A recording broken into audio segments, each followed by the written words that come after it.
College থেকে ফিরেই ঈশা সোজা নিজের ঘরে চলে যায়। অন্যদিন যে মেয়ে কলেজ থেকে বাড়ি এলেই খিদে পেয়েছে বলে সারা বাড়ি মাথায় তোলে, সে আজ চুপচাপ কিছু না বলেই নিজের ঘরে চলে গেল। এরকমটা তো আগে কখনো হয়নি। এইসব ভাবতে ভাবতে রান্নাঘরে চলে গেলেন ঈশার মা আশা দেবী। কিছুক্ষণ পর মেয়ের ঘরে গিয়ে দেখলেন মেয়ে বালিশে মুখ গুজে কাঁদছে। এরপর আস্তে করে মেয়ের কাছে গিয়ে মেয়ের মাথায় হাত বুলিয়ে দিয়ে জিজ্ঞেস করলেন, কি হয়েছে? ঈশা চোখ মুছে উঠে বসে, বলে, কিছু হয়নি, আমি হাত মুখ ধুয়ে আসছি, তুমি খেতে দাও। আশা দেবী ভাবলেন, থাক, মেয়ের যখন ইচ্ছে হবে তখন বলবে, বেশি জোর করে লাভ নেই। তারপর মা মেয়ে মিলে একসাথে খেতে বসে। আজ ঈশার পছন্দের খাবার রান্না করেছেন, ফ্রাইড রাইস, চিলি পনির আর টমেটোর চাটনি। ঈশা খুব ভালোবাসে খেতে। রাতে শুয়ে শুয়ে ঈশা ভাবে, প্রীতম ওর সাথে কেন করলো এরকম? ওদের এতদিনের সম্পর্ক, এত ভালোবাসা, এত প্রতিশ্রুতি, সব কি তাহলে মিথ্যা? প্রীতম এই সব কিছু এত তাড়াতাড়ি ভুলে গেল শুধুমাত্র সুমিতার বাবার অনেক টাকা আছে তাই? আশা দেবীর চোখেও আজ ঘুম নেই। মেয়ের জন্য ভাবছেন। আসলে নিজে অনেক কষ্ট করে মেয়েকে বড় করেছেন তো, তাই হয়তো মেয়ের কষ্ট উনি সহ্য করতে পারেন না। সেই কবে ঈশার বাবা মারা গেছে, তবে থেকে আজ অবধি একা হাতে সংসার সামলে মেয়েকে মানুষ করেছেন। এসব ভাবতে ভাবতে কখন যে ঘুমিয়ে পড়েছেন নিজেই জানেন না। পরের দিন সকালে মেয়েকে চুপচাপ বসে থাকতে দেখে জিজ্ঞেস করলেন, কলেজে যাবি না? আজকে কলেজ যাব না, ভালো লাগছে না। ভালো না লাগার কারণটা আমায় বলা যায়? হ্যাঁ, অবশ্যই যায়, তুমি ছাড়া আর কাকেই বা বলবো মা। এরপর পুরো ঘটনা সব বলতে শুরু করলো ঈশা। সবটা শোনার পর আশা দেবী বললেন, যা হয়েছে সব ভুলে যা। একবারে ভুলতে না পারলে আস্তে আস্তে ভোলার চেষ্টা কর। ও যদি সব ভুলে সামনে এগিয়ে যেতে পারে, তাহলে তুই কেন পারবি না? তুইও নিজেকে এমনভাবে তৈরি কর যাতে কেউ কখনো তোকে কষ্ট দিতে না পারে। হঠাৎ করে পিয়ালির ডাকে ঈশা অতীতের স্মৃতি থেকে বাস্তবে ফিরে আসে। পিয়ালি ওর পিয়ে, মেয়েটা বেশ কাজের আর ঈশাকে খুব ভালোবাসে, তাই ঈশা যেখানেই যায় ওকে সঙ্গে করে নিয়ে যায়। পিয়ালি বলে, ম্যাডাম, আমরা এসে গেছি। ঈশা বাইরে তাকিয়ে দেখে গেটের সামনে বড় বড় করে লেখা, আশা নীড়। আজকে ওর মায়ের মৃত্যুদিন। প্রতি বছর ও এই দিনটায় এখানে আসে। সারাদিন এখানকার মানুষের সাথে কাটিয়ে রাতে বাড়ি ফিরে যায়। এই মানুষগুলোর জন্য ফল, মিষ্টি, জামা কাপড় সব নিয়ে আসে। এই মানুষগুলোর মুখের হাসি ওকে এক অনাবিল আনন্দ দেয়। মা মারা যাওয়ার পর ও এই বৃদ্ধাশ্রমটা বানিয়েছে। মনে মনে ভাবতে থাকে, সেদিন যদি মা ওভাবে পাশে থেকে সাহস আর ভরসা দুটোই না জোগাতো, তাহলে ও আজ এই জায়গায় পৌঁছতে পারত না। আজও একটা বড় কোম্পানির ম্যানেজার। ওর কাছে এখন অনেক টাকা, যে টাকার জন্য একদিন ওর ভালোবাসার মানুষটা ওকে ছেড়ে চলে গেছিল। এই কবছর ধরে ও শুধু সেই জিনিসটাকেই উপার্জন করেছে। এসব ভাবতে ভাবতে ভেতরে আসে, দেখে মানুষগুলো অধীর আগ্রহে ওর অপেক্ষায় বসে আছে। কিভাবে যে সারাটা দিন কেটে যায় আজও বুঝে উঠতে পারে না। এবার বাড়ি ফেরার পালা। কাল থেকে আবার সেই রুটিন মাফিক জীবন। এই সব ভাবতে ভাবতে গাড়িতে উঠে সিটে হেলান দিয়ে বসে আর একটা পুরনো গান চালায়। এফএমে এই গানটা শুনে ঈশার অনেক পুরনো স্মৃতি মনে পড়ে গেল। এই গানটা গেয়েই তো প্রীতম ওর রাগ ভাঙাতো। হঠাৎ করে জোরে ব্রেক কষায় ঈশা জিজ্ঞেস করে, কি হয়েছে? ড্রাইভার বলে, সামনে একটা লোক এসে পড়েছিল তাই। ঈশা ড্রাইভারকে বলে, তাড়াতাড়ি লোকটাকে দেখতে ওনার কোথাও লেগেছে কি না। ম্যাডাম, লোকটা তো অজ্ঞান হয়ে গেছে, কি করব? ওনাকে তাড়াতাড়ি গাড়িতে তোলো আর হাসপাতালে চলো। হাসপাতালে ওনাকে ভর্তি করে সমস্ত কাজ মিটিয়ে ঈশা বাড়ি চলে আসে।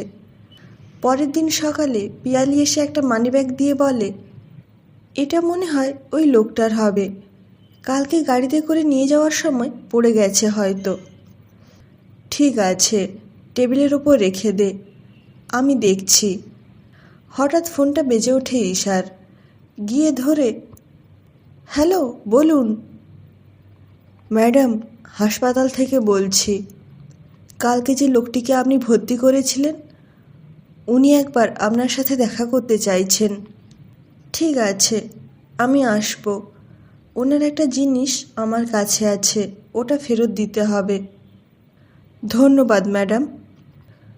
ফোনটা রেখে ঈশা ভাবতে থাকে, লোকটা কে, কেনই বা তার সাথে দেখা করতে চাইছে। তারপর ব্রেকফাস্ট করে রেডি হয়ে বেরিয়ে পড়ে। অফিসে গিয়েও কাজে মন দিতে পারে না, বারবার ওই লোকটার কথাই মাথায় আসতে থাকে। অফিস থেকে তাড়াতাড়ি বেরিয়ে পড়ে হাসপাতালে যাওয়ার জন্য। রাস্তায় এত মিছিল কেন কে জানে। যেদিন কোথাও যাওয়া তাড়া থাকবে সেদিনই দেরি হবে, নিজের মনেই বলে ওঠে ঈশা। হাসপাতালে পৌঁছানোর আগে পর্যন্ত ঈশা জানতো না ওর জন্য কী চমক অপেক্ষা করে আছে। হাসপাতালে এসে ডাক্তারের সাথে কথা বলে জানতে পারে লোকটির নাম প্রীতম সেন। হঠাৎ করে এতদিন পর ওই নামটা শুনে ও প্রথমে অন্যমনস্ক হয়ে পড়ে। একই নাম অনেকের হতে পারে, এই ভেবে দরজা ঠেলে ঢুকে যাকে দেখলো তাকে ওইভাবে দেখবে ও আশাও করেনি। যে মানুষটা একসময় ওর স্বপ্নের নায়ক ছিল, আজ তার এই কুৎসিত চেহারা দেখে ও স্তম্ভিত। ও আর বেশিক্ষণ ওখানে দাঁড়াতে পারে না, বাইরে বেরিয়ে আসে। ডাক্তারবাবু বলে, ওনার একটা কিডনি অলরেডি নষ্ট হয়ে গেছে, আর একটার অবস্থা ভালো না। খুব তাড়াতাড়ি কিডনি ট্রান্সফার না করলে ওনাকে বাঁচানো যাবে না। সব শোনার পর ঈশা ধীরে ধীরে প্রীতমের কাছে গিয়ে বসে। ওকে দেখে প্রীতম বলে, আরে, তুমি কি আমার জন্য কষ্ট পাচ্ছ? না, আমি কেন কষ্ট পেতে যাব? আমি তোমার কে যে কষ্ট পাবো? ঠিক বলেছ। যার কষ্ট পাওয়ার কথা সে যখন পায়নি, তখন যাকে আমি কষ্ট দিয়েছি সে কেন আমার জন্য কষ্ট পেতে যাবে? আমার বেঁচে থাকার ইচ্ছাটাই আর নেই। তোমার বাজে বকা শেষ হলে আমি কিছু বলতে পারি? তোমার চিকিৎসা আমি করাবো, তুমি আবার আগের মতো ভালো হয়ে যাবে। আমি ডাক্তারের সাথে কথা বলবো। তারপরও বেরিয়ে এসে ডাক্তারের সাথে কথা বলে বাড়ি চলে আসে। 1 সপ্তাহ পরেও ডোনার না পাওয়ায় প্রীতমের অবস্থা আরও খারাপ হয়ে পড়ে। প্রত্যেক দিনের মতো আজও ঈশা দেখা করতে এসেছে প্রীতমের সাথে। কিছুক্ষণ বসে তারপরও বাড়ি চলে আসে। 2 দিন পর সকালে হাসপাতাল থেকে ফোন আসে যে প্রীতমের সাথে ম্যাচিং ব্লাড গ্রুপের কিডনি পাওয়া গেছে। আমি এক্ষুনি আসছি বলে ঈশা হাসপাতালে রওনা দেয়। ওটিতে নিয়ে যাওয়ার সময় প্রীতম ঈশাকে বলে, তোমার এই ঋণ আমি কিভাবে শোধ করব জানি না। এখন ওসব কথা ছাড়ো, আগে তুমি ভালো হয়ে ওঠো, তারপর এসব কথা ভাববে। সুষ্ঠুভাবে অপারেশন হয়ে গেলে ঈশা বাড়ি চলে আসে। এরপর বেশ কয়েকদিন ঈশা আর হাসপাতালে যেতে পারেনি, কাজের চাপ থাকায়। কাজের চাপ কমলে ঈশা হাসপাতালে যায় প্রীতমকে দেখতে। ও এখন আগের থেকে অনেকটা ভালো। আরে, তুমি এসেছো? আমি তো ভাবলাম তুমি আর আসবে না। তোমার সাথে আমার কিছু কথা ছিল। আসলে কাজের চাপ ছিল, তাই আসতে পারিনি। কি বলবে বলো? বলছিলাম, আমার অপারেশনের জন্য কত টাকা লেগেছে যদি বলতে, তাহলে আমার তোমাকে ফেরত দিতে সুবিধা হতো। এখন দিতে পারবো না, তবে আস্তে আস্তে শোধ করে দেব। ও, এই কথা। আমি তো ভেবেছিলাম তুমি বলবে পুরনো সব কথা ভুলে গিয়ে বন্ধুত্বের হাত বাড়াতে। আমি ভুল ছিলাম। তুমি তো টাকা ছাড়া আর কিছু বোঝোই না।